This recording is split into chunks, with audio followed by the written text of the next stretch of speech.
família Santa Úrsula, tudo bem? Hoje, na nossa quarta compartilhada, temos o tema Retomada Gradual das Atividades Esportivas, Segurança e Foco na Descompressão de Emoções. Eu sou o Pedro, coordenador de esportes do Colégio Santa Úrsula, e a gente vai bater um papo aqui com a Patrícia. Patrícia, entra aqui. Olá, Pedro. Olá, família Santa Úrsula. Como o Pedro já falou, né, meu nome é Patrícia, eu sou psicóloga e aqui no colégio eu acompanho os alunos da 8ª série ao 3º ano do ensino médio, e hoje a gente vai estar batendo um papo, né, mais essa quarta compartilhada sobre a descompressão das emoções, como o Pedro já disse. Tranquilo, Patrícia. A gente estava conversando e eu queria iniciar esse nosso bate-papo trazendo um número bastante interessante para a gente poder entender um pouquinho como é que esse aluno está chegando agora nessa retomada das atividades, tanto na parte acadêmica quanto na parte esportiva, tá? Foi até um dado que eu coloquei no texto, no blog, certo? Onde aproximadamente 45% das crianças e adolescentes de todo mundo são sedentários, tá? Esse é um estudo de 2016, ou seja, antes da pandemia. Muito provavelmente, e isso foi constatado mais na frente, quando a OMS fez umas mudanças na recomendação do número de minutos semanais para se realizar atividade física, mas muito provavelmente esse percentual de sedentarismo aumentou, ele se intensificou com a pandemia. As pessoas passaram a ficar mais em casa, e aí deixaram de praticar atividade física. Tá? Então, a gente sai de um número de 150 minutos para 300 minutos semanais de atividades leves e moderadas, de 75 minutos para 150 minutos de atividades intensas. Então, é o dobro em cada uma das situações. Então, a OMS alerta para esse sedentarismo absurdo, nunca visto anteriormente, e a gente recebe esses alunos e a gente consegue perceber alunos que ganharam peso, alunos cabisbaixos, alunos que a inatividade física e a reclusão, ficar dentro de casa por muito tempo, acarretou nesses problemas. E aí, Patrícia, eu queria que você falasse um pouquinho qual a tua visão do ponto de vista emocional, quais os impactos disso tudo para essas crianças e adolescentes. Bom, Pedro, como você já explicou muito bem, né, e trouxe as estatísticas, né, respaldadas pela OMS, e a gente, né, conversando em outro momento, a gente recorda que a OMS já falava numa epidemia do sedentarismo antes mesmo da pandemia, né, em virtude do coronavírus.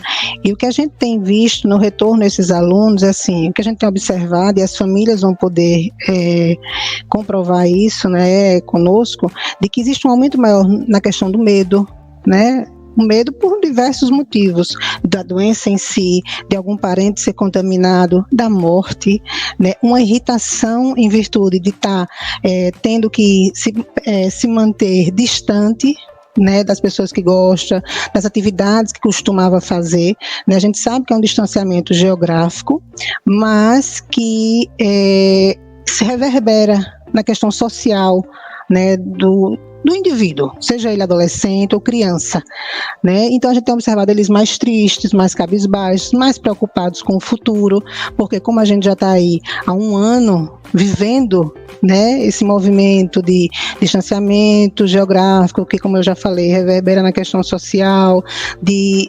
diminuição das atividades que eles né, tem o hábito de fazer, a gente tem uma preocupação com essas questões emocionais, né? A gente observa que alguns dados que dão respaldo a gente falar sobre isso ainda mais, né, do aumento, infelizmente, de casos de depressão ao longo dos anos, né? O autor do livro, né, que fala sobre o jeito Harvard de ser feliz, que é um professor de Harvard, que é o Shawaitor, ele fala que de 1960 a 2010, ou seja, no espaço de 50 anos, existiu um aumento, né, de 10 vezes mais o número de casos de depressão. Isso nesse período, de 1960 a 2010. E que nesse mesmo período, um diagnóstico de depressão que antes acontecia por volta dos 29 anos e meio, ele passou a acontecer aos 14 anos e meio. Então, você veja que diminuiu a faixa etária onde a doença começa a acometer. Não que ela parou de acometer aos adultos, obviamente, né? Mas, infelizmente, ela começou a acometer as pessoas mais jovens. E a OMS também traz um dado sobre a depressão que nos deixa assim preocupados, né? Ela diz que até 2030, ou seja, daqui 9 anos, um período muito curto, a depressão será a doença mais comum. E no final do ano passado, a Universidade Federal do Rio Grande do Sul, ela fez uma pesquisa e ela publicou, né, ao final do ano passado, onde ela, já na pandemia, claro, ela entrevistou cerca de 2.000 pessoas e trouxe que 80% dessas pessoas estavam se sentindo mais ansiosa, mais de 60% vinha apresentando sintomas depressivos, quase 70% aí, mais de 60%, aí na casa dos 63%, estavam apresentando sintomas de raiva, né, porque as pessoas acabam se sentindo, né, com mais raiva por estarem, como a gente já falou, cerceadas de fazer, né, proibidas de fazer o que elas gostariam, e 50% dessas pessoas, nessa pesquisa que a Universidade Federal do Rio Grande do Sul fez, relatam ter alterações do sono. Então, você pode dizer assim, poxa, Patrícia, mas você está trazendo, né, uns dados assim, um pouco pessimistas, mas, na verdade, a gente está trazendo dados realistas, né, porque são todos baseados em pesquisas científicas, e para mostrar a importância da gente ter esse olhar para dentro, da gente se cuidar, né? Tem uma frase célebre e bem antiga, né, que é mente sã em corpo são, né? E eu estava pesquisando assim, quando surgiu, né, que é uma expressão em latim, na verdade originalmente ela é uma expressão em latim, mas que ela surgiu, data-se, especula-se que entre 509 e 27 anos antes de Cristo. Então veja só, quando já se pensou, já se falou que uma mente sã precisa de um corpo são. E o inverso também é verdade. Então, nós aqui, aqui na escola, a gente tem pensado muito nisso. E por isso essa parceria, esse trabalho desenvolvido em conjunto, né? Psicologia, Departamento de Educação Física e Esporte, Educação Socioemocional. Porque a gente entende que nós somos um todo, que o nosso aluno precisa estar bem de uma forma global. E quando a gente fala assim de descompressão das emoções, né, aí você pode estar pensando aí em casa de repente, mas descomprimir emoção, o que seria descomprimir as emoções? Aí a gente vai pegar assim no conceito da palavra descomprimir. A palavra descomprimir, ela tem, né, o efeito, né, a intenção o ato ou efeito de aliviar o que está sob pressão ou com pressão, né? Então, descomprimir as emoções é exatamente isso, é dar vazão a essas emoções, permitir que esse adulto, que esse jovem, que essa criança coloque para fora essa emoção, mas não necessariamente da forma como ele está sentindo, né? Porque muitas vezes não vai ser uma forma muito assertiva. Eu estou com raiva, se eu for reagir exatamente como eu estou me sentindo, talvez eu acabe agredindo algum colega, física ou verbalmente, e não é isso que a gente quer, né? A gente quer que esse aluno identifique o que ele está sentindo, pense sobre isso e usando as estratégias, né, que estão sendo ensinadas, que estão sendo orientadas a ele, e isso através, né, do DF também, ele possa reelaborar essas emoções, não deixar de senti-las, porque elas são parte da gente, mas aprenda a reelaborar isso e a sentir e a expressar essa emoção de uma forma mais assertiva. Verdade, Patrícia. A questão do esporte, da atividade física diante da descompressão emocional é justamente uma estratégia muito bem-vinda e acho que muito eficaz, porque hobbies também podem ser objetos, podem ser caminhos de descompressão emocional. E praticar esporte é um hobby também. Então, assim, quando a gente consegue perceber, é muito evidente a criança que voltou a praticar atividade física, voltou a praticar os esportes em ambientes seguros, como que essa criança vem lidando vem se saindo na parte acadêmica, vem lidando com os estudos, com a relação dentro de casa, como você bem falou, já estamos há mais de um ano, completamos agora, semana passada, um ano na pandemia e num processo de um desgaste muito grande. dentro de casa, e as relações sempre muito conturbadas, ou quase sempre conturbadas, e o esporte, a atividade física, contribui bastante para ser essa válvula de escape, para produzir um ambiente saudável para os alunos, para as crianças, para os jovens. Então, todo aluno que pratica esporte, que pratica atividade física segura, tem ganhos evidentes. Então, dúvida. Isso é muito, muito latente e muito importante a gente frisar aqui.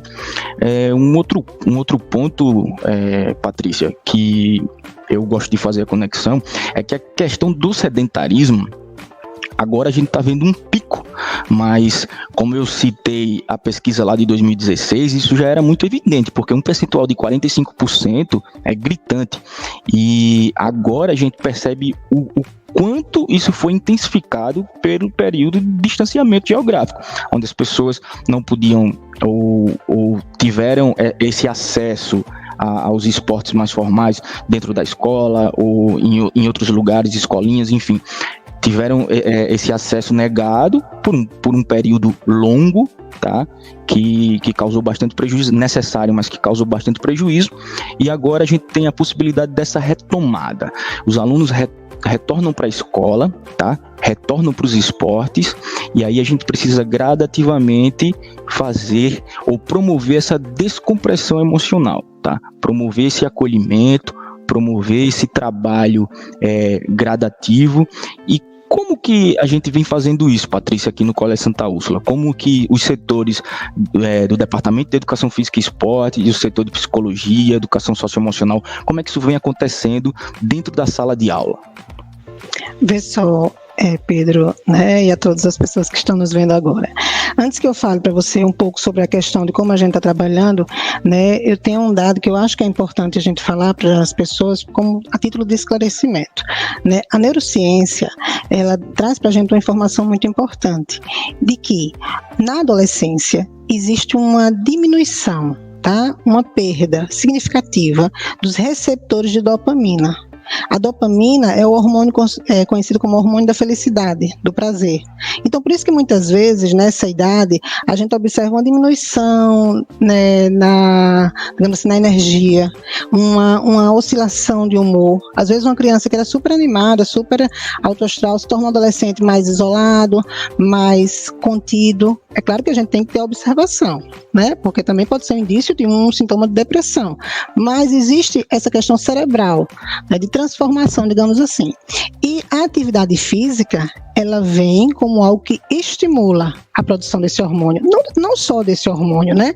Mas a gente sabe que da dopamina, que é o hormônio que eu estou falando, da serotonina, da endorfina, que são hormônios que vão ajudar a diminuir o mau humor, a melhorar o estresse, né? A combater sintomas depressivos. Então, por isso que se fala tanto da atividade física como uma aliada das questões no que dizem respeito, no que tange à saúde mental, né? E aqui na escola, tendo essa leitura, nós estamos trabalhando em cima disso, de planejamento, onde a gente busca estratégias para chegar até o nosso aluno, né? De modo a que ele entenda como funciona, né, como é o funcionamento dele e como ele pode, através de um alongamento, de um exercício de respiração, né, de uma atividade de atenção plena, né, conhecido como mindfulness, transformar isso que ele está sentindo.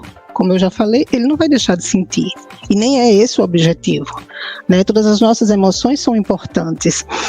Essa questão da saúde mental aliada à prática de atividade física, e é claro que agora a gente fala atividade física dentro da escola, num ambiente seguro, né? Que aí você tem mais propriedade para falar sobre isso.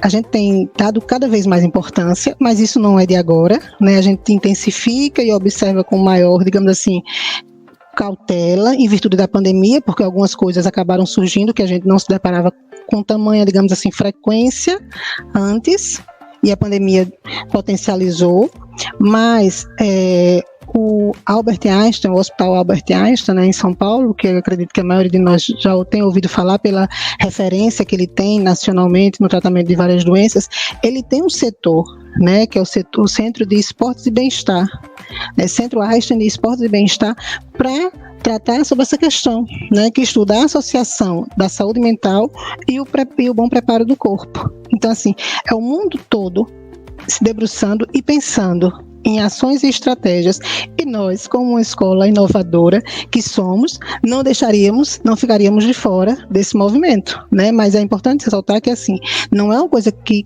começou a acontecer agora. Esse olhar cuidadoso, né, para o nosso aluno, para o bem-estar físico, emocional, sempre existiu. Até porque, como você citou, a gente sabe que a questão física, a questão emocional, ela vai interferir na memória, na capacidade de concentração, de atenção, que logicamente vai desencadear um processo de aprendizagem com mais qualidade, né? Se eu consigo ter uma melhor memória, se eu consigo ficar mais atento, se eu estou bem, eu vou aprender melhor e mais. Então, assim, a gente tem trabalhado nessa perspectiva, entendeu? De planejar, de sentar junto e ver as estratégias que vão funcionando com o nosso aluno. Com certeza, Patrícia.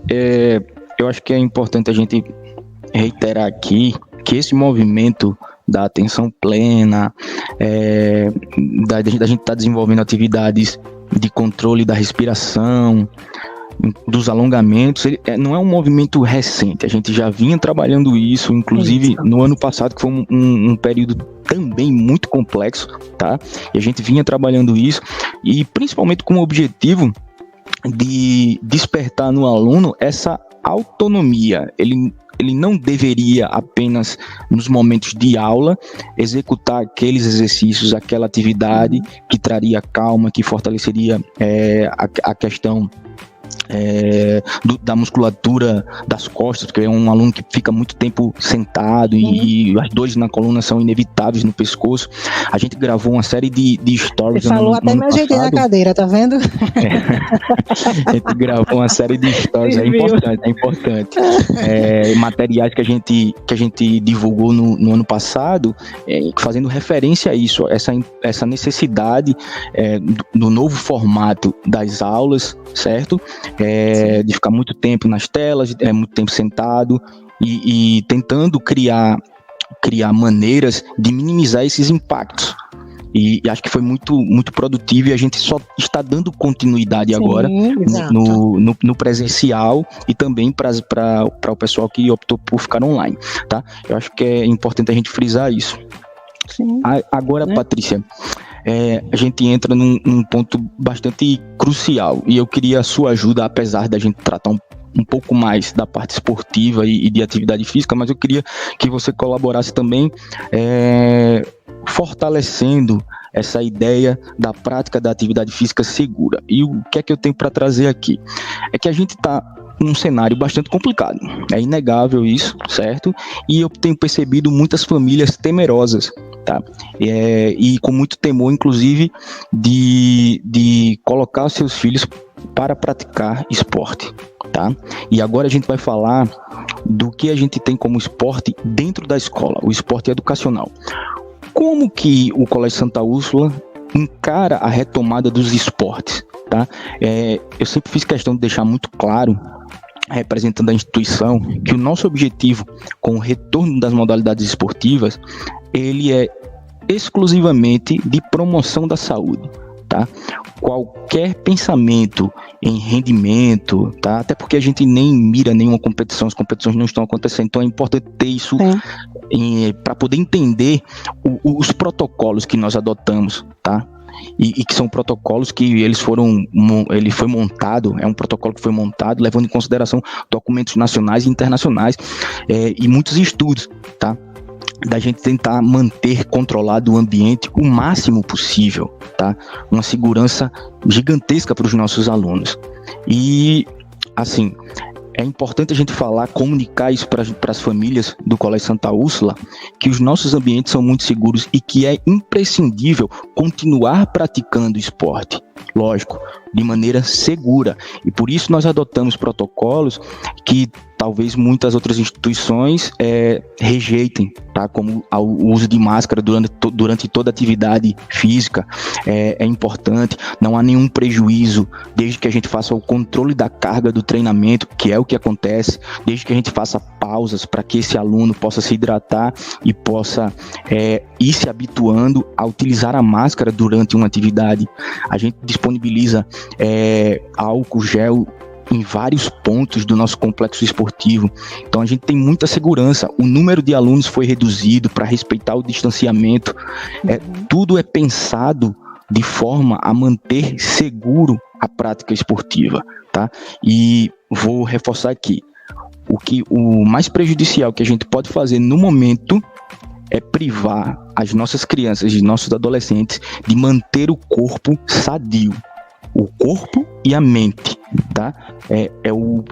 A pior decisão que a gente pode tomar.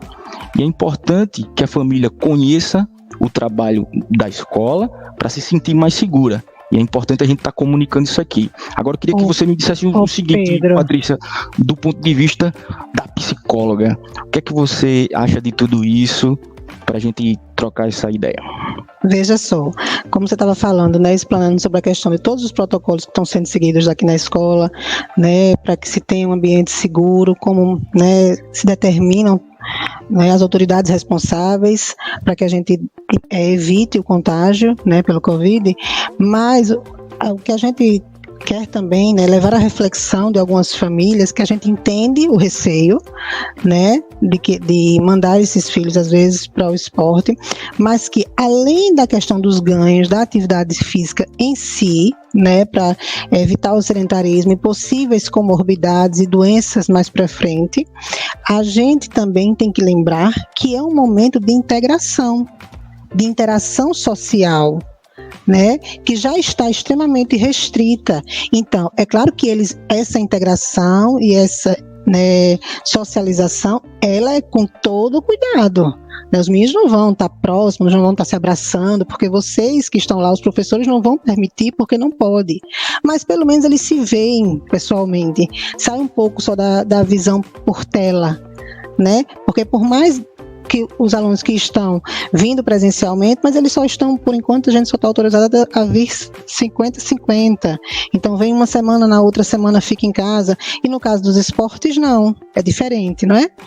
Então, existe também esse ganho do ponto de vista emocional, porque ele vai ter, é um momento onde ele tem a oportunidade de ver os amiguinhos, né, com todo o cuidado, com todos os protocolos sendo respeitados, mas ele sai do ambiente de casa, né? Porque também, como a gente não está, né, podendo sair para outros lugares, porque a gente precisa realmente, no momento, ter esse cuidado, né? Infelizmente, nós estamos passando por um momento de aumento.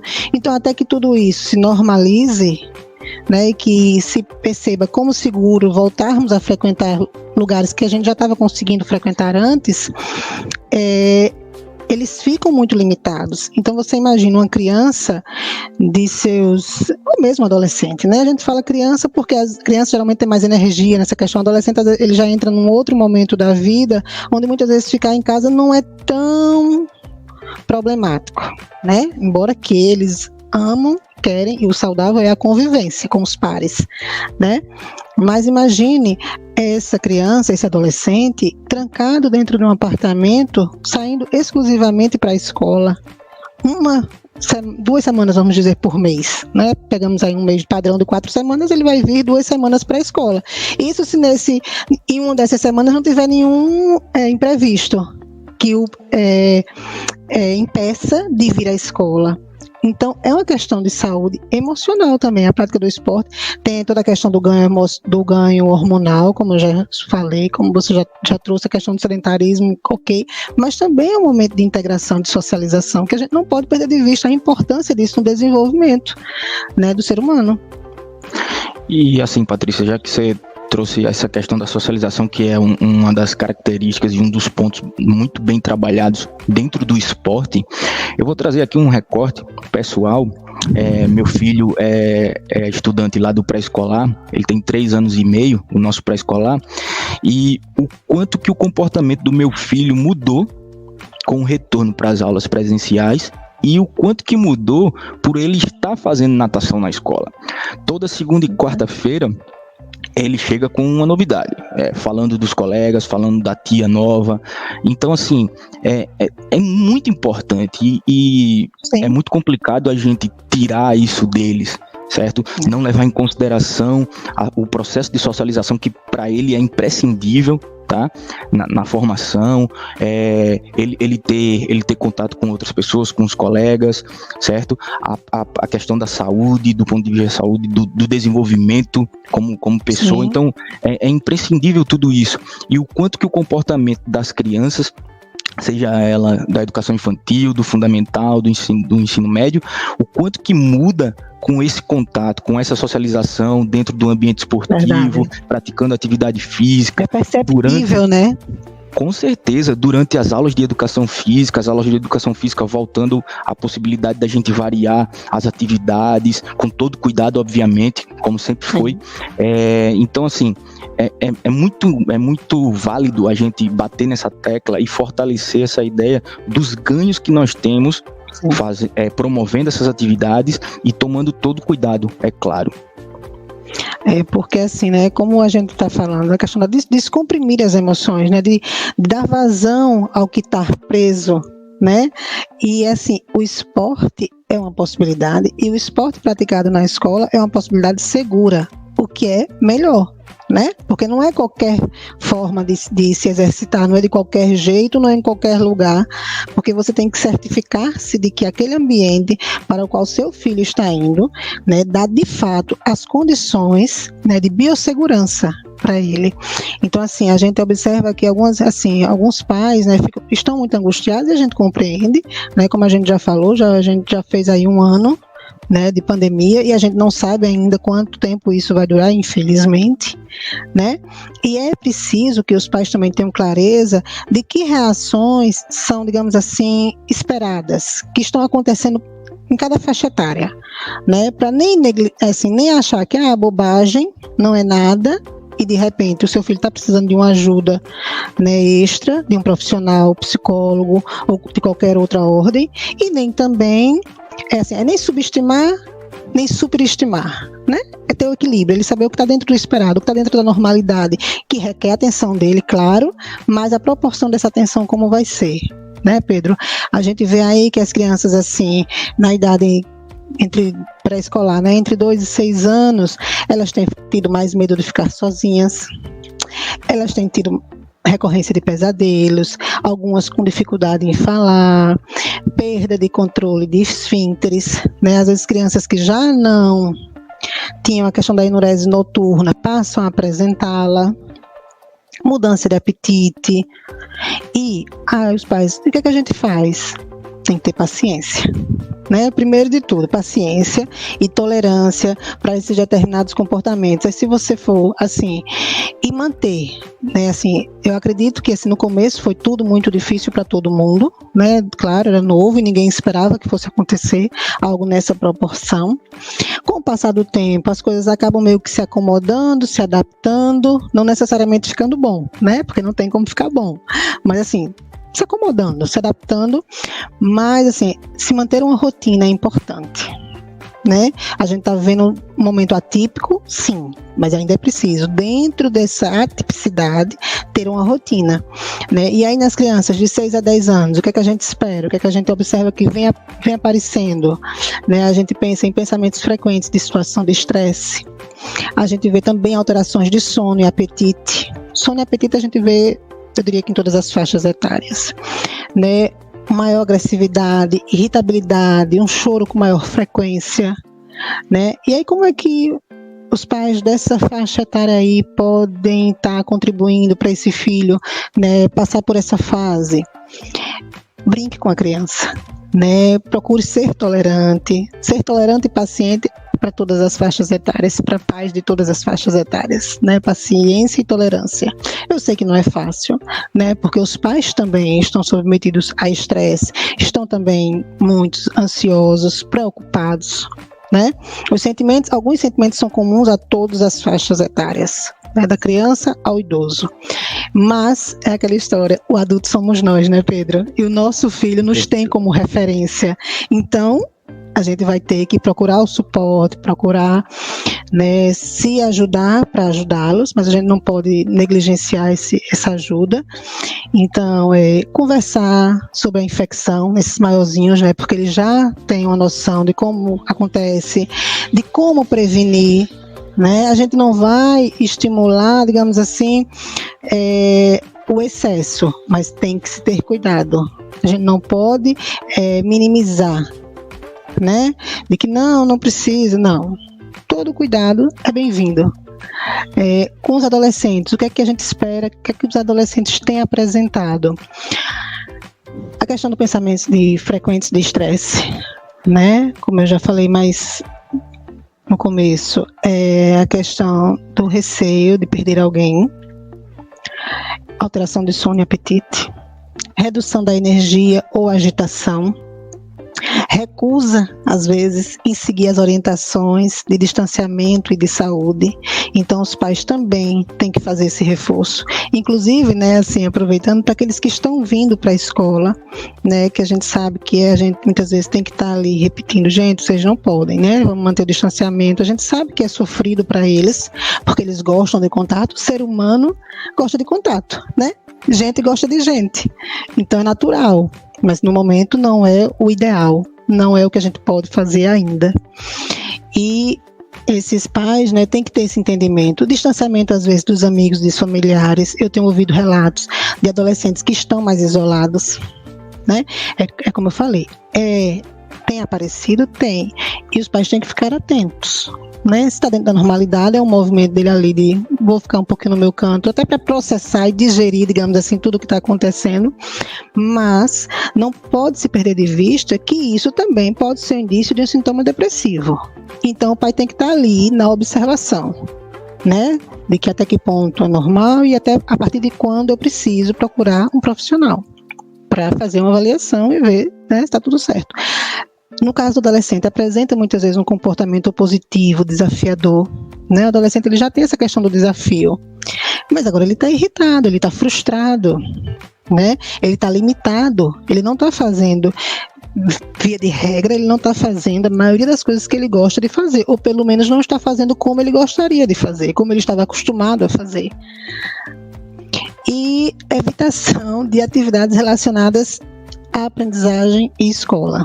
Às vezes dificuldades, a gente tem ouvido relatos assim, eu ouço relatos de que não estuda, esse menino não estuda, não pega no módulo, né?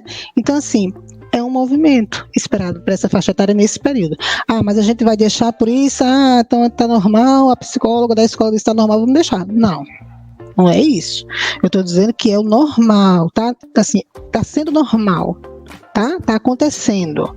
É um movimento como resposta ao que eles estão passando.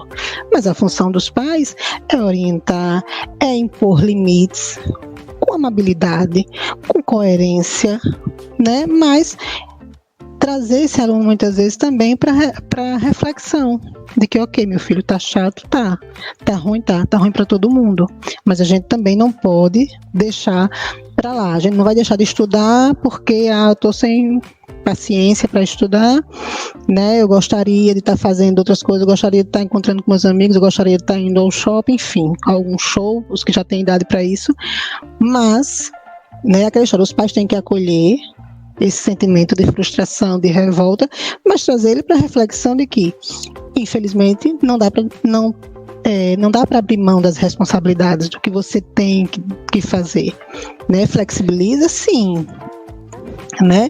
Estimula estratégias de regulação das emoções, né? Incentiva que tenha contato com os amigos, mesmo que virtual, né, por chamada de vídeo, pelas plataformas que a gente tem, né, de digitais, mas não fugindo muito da realidade. As responsabilidades precisam também ser cumpridas mesmo nos momentos como que a gente está vivendo, né, Pedro? Infelizmente. Perfeito, com certeza. Agora, Patrícia, eu vou trazer aqui as minhas considerações finais sobre o nosso papo aqui, tá? Vou fazer uma retomada do que eu acho que é extremamente necessário fortalecer e intensificar aqui, tá? Como a gente falou no início, a nossa primeira pandemia aí do sedentarismo, ela já existe há bastante tempo e foi intensificada com a pandemia do novo coronavírus. É uma realidade, tá? A inatividade física das nossas crianças, dos nossos jovens, que, mais uma vez, veio a ser reforçada nesse processo de distanciamento social, distanciamento geográfico, ficou evidente. Então, vários problemas surgem, tá? Privar os nossos alunos da prática da atividade física, da prática esportiva, não é a solução. Muito pelo contrário, os ganhos são muito maiores. E dentro do Colégio Santa Úrsula, essa prática é muito segura. A gente consegue promover um ambiente mais seguro, mais controlável, respeitando uma série de normas, tá, que estão no protocolo de biossegurança do esporte. Então, os ganhos são gigantescos. E aqui eu encerro minha fala justamente para fortalecer a prática esportiva dentro do colégio. Chamar esse aluno, chamar essa família para participar desse movimento, pelo movimento esportivo, que eu acho que todos só têm a ganhar. Tranquilo? Então, Patrícia, passo para você aí. A gente tem que também, Pedro, reforçar, você já falou, e a gente reforçar e sempre bater nessa tecla da importância dessa parceria com a família, a descompressão das emoções, seja através de atividade física ou de outras atividades que a gente propõe dentro do ambiente escolar, ela não é exclusiva da escola, A gente precisa desse suporte da família. Patrícia, onde é que a família pode agir, de que forma a família pode estar atuando e ajudando? E a gente entende que toda mudança de rotina repentina, ela seja positiva ou negativa, não importa, tá? Ela é normal que o ser humano apresente reações emocionais e comportamentais, porque mudanças de rotina são entendidas pelo nosso cérebro como estresse, Opa, o que está acontecendo aqui? E o estresse, ele gera alterações físicas e emocionais.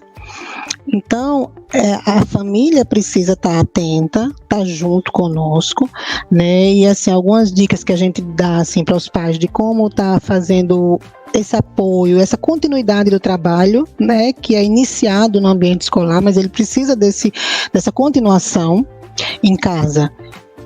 Valide qualquer sentimento, que seu filho esteja expressando, qualquer preocupação que ele esteja tendo.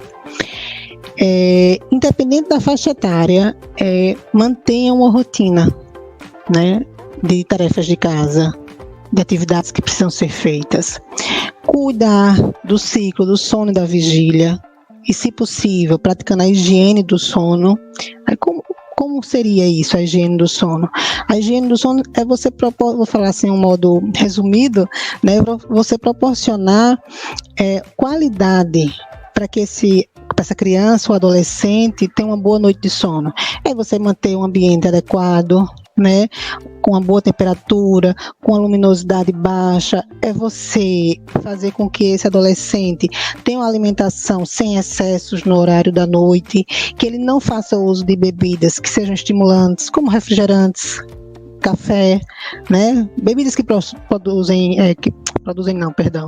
que contém cafeína, que a gente entende que é estimulante, para muitas pessoas deixa esperto.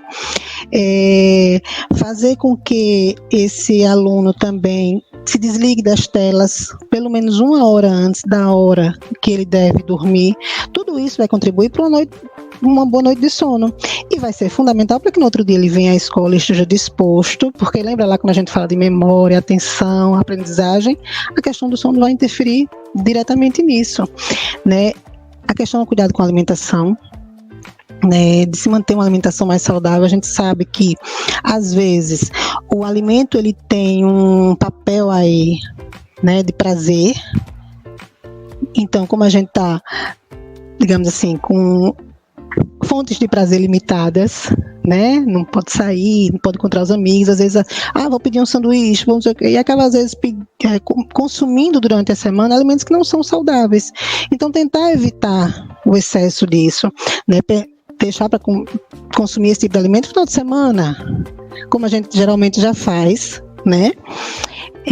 Evitar reforçar pensamentos ansiosos e catastróficos. Não é que você vai minimizar o que está acontecendo, tá?